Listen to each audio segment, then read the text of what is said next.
Hello दोस्तों। और आप सब कैसे हैं? ठीक हैं? मैं भी ठीक हूँ।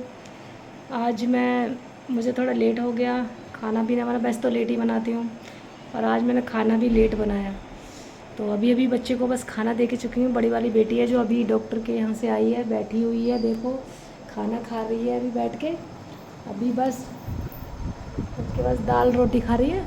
और आप भी आओ और खाओ, आप भी खा लो।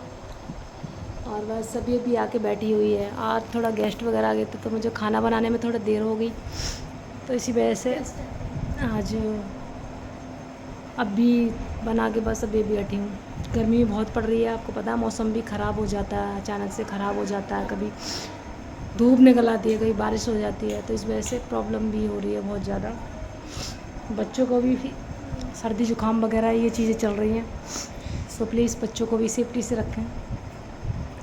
बस फ्रेंड्स, मैं ये बताना चाहती हूँ कि मेरे साथ में जो हुआ था, बस मेरे हस्बैंड के जाने के बाद सब ने साथ छोड़ दिया। और मैं अपने हस्बैंड के बारे में बताना चाहूँगी, मैं अब तक नहीं बता पाई उनके बारे में। बहुत अच्छे खासे इंसान थे, बहुत अच्छे इंसान थे। ये कहते हैं ना कि एक इंसान होता है सबको दर्द समझने वाला होता है, दर्द समझता है, सबके साथ हेल्प करता है सबकी। उनमें से थे, किसी का दर्द नहीं देख सकते थे वो, सबकी हेल्प किया करते थे। और जितनी भी जिम्मेदारियाँ थी उन्होंने बचपन से निभाई। वो भी ज़िम्मेदार थे अपने घर में, सबसे बड़े थे। और मैं भी अपने घर में थी, मैं भी एक ज़िम्मेदार थी, क्योंकि मेरी मम्मी जो थी उनके भी बचपन में पालिश मार गई मेरे।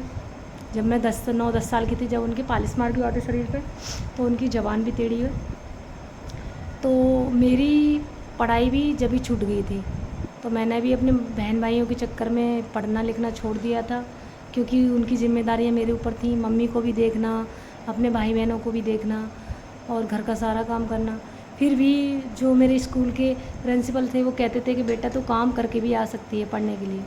पर नहीं, आप जानते हैं ना, जब जिम्मेदारियाँ आ जाती हैं तो नहीं कोई आदमी कर सकता। मैं बहुत छोटी सी 10 साल की थी, ऐसे ही मेरे हस्बैंड थे 10-11 साल के, जब उनके पापा जी ख़त्म हो गए। तो उनके पापा के जाने के बाद उन पे भी जिम्मेदारियाँ आ गईं।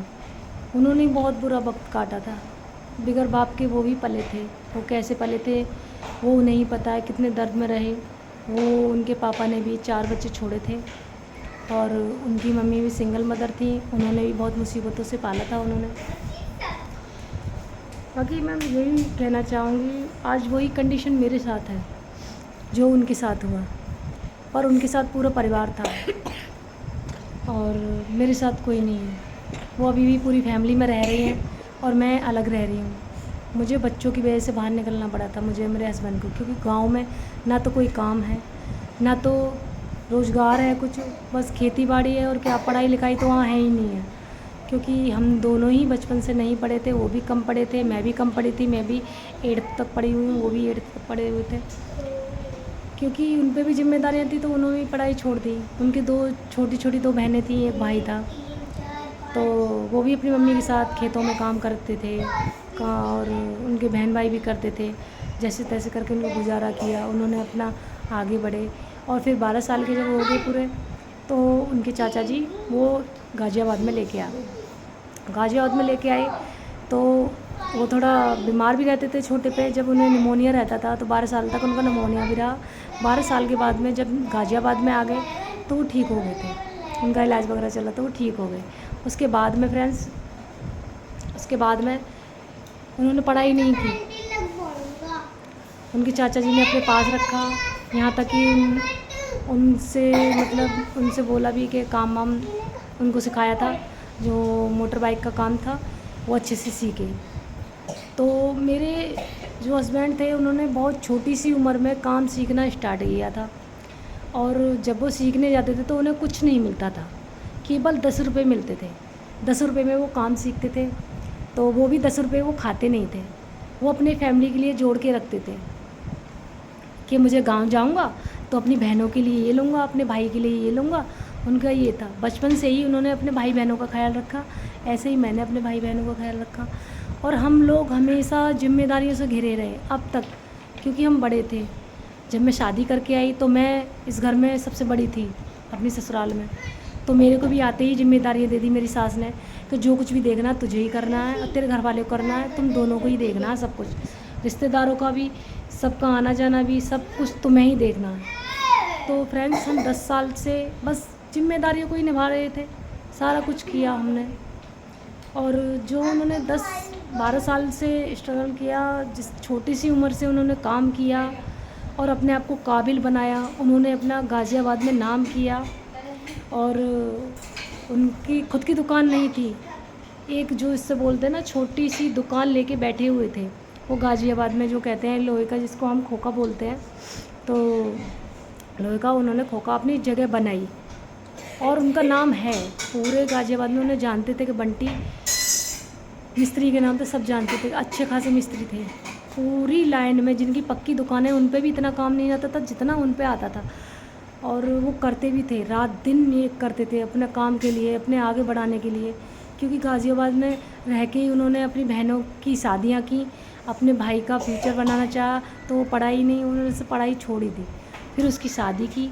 मेरी जब शादी हुई उसके 1.5 साल पीछे ही उसकी शादी कर दी। जिम्मेदारियाँ बहुत निभाई उन्होंने, जिम्मेदारियों के चक्कर में आज तक मैम अपने लिए कुछ नहीं कर पाए, ना अपने बच्चों के लिए कुछ कर पाए। आज तक मैं किराए पे ही रह रही हूँ, रेंट के मकान पे, और अब भी हूँ अपने बच्चों को लेके। जब तो वो कर लेते थे इतना तो हमें लगता नहीं था कि कोई दिक्कत है, परेशानी, सब कुछ अच्छा चल रहा था।